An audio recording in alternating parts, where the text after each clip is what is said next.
avant de retrouver Bernard Pratzesclo, cette dernière information, elle concerne Renault et sa future entité électrique Ampère, dont le PDG Luca De Meo envisage une valorisation entre 8 et 10 milliards d'euros. Déclaration au Financial Times. Ampère, qui vous le savez peut-être, effectuera son entrée en bourse l'an prochain. Transition toute trouvée pour le ChronoCAC. Bonjour Bernard Pratzesclo. Bonjour. Vous êtes le fondateur d'Ewinvest. Alors, l'indice parisien a une nouvelle fois vécu une séance sans véritable direction hier. Le CAC semble calé dans l'attente de nouveaux catalyseurs. Exactement. Puis on est toujours dans une hésitation avec. On voit bien que l'économie aux États-Unis est quand même en train de ralentir. Même dans certains secteurs, ça commence à devenir très inquiétant. Et en Chine, ça fait quand même donc maintenant plus de 9 mois que l'on attend une reprise. Et hier, effectivement, on avait démarré en fait en hausse sur des rumeurs, annonces de nouvelles injections de liquidités et des mesures pour relancer l'économie chinoise. Et on voit bien qu'au final, il se passe rien.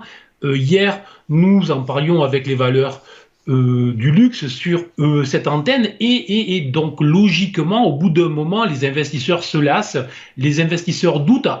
Alors après, rien de très inquiétant pour le moment, mais attention, à force de latéraliser depuis donc maintenant un certain nombre de mois, alors que les États-Unis, eux, ont fait quand même des hauts plus hauts, et donc sont quand même en surchauffe et en surachat de manière très claire avec des valeurs qui commencent à être, on va dire, très chèrement valorisées.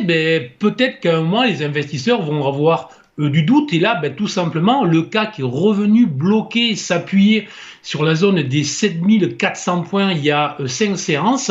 Il a bloqué depuis et depuis, en fait, il a enchaîné les baisses. Alors, rien de très alarmant, mais attention, ce matin, on casse, on accélère sous un niveau qui pourrait en fait être niveau clé, donc sous les 7270, qui était quand même un niveau en intraday, donc un niveau clé.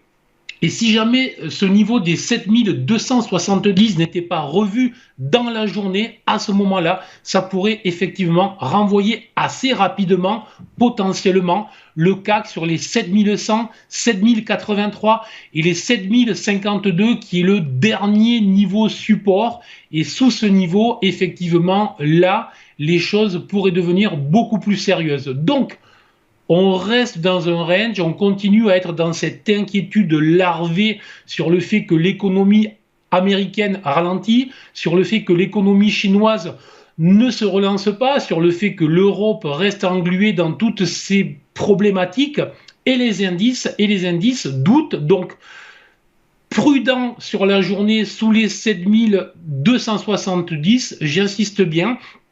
Et si jamais ce niveau n'était pas revu dans les prochaines heures ou les prochains jours, attention, on pourrait être sur le lancement de mouvements plus puissants.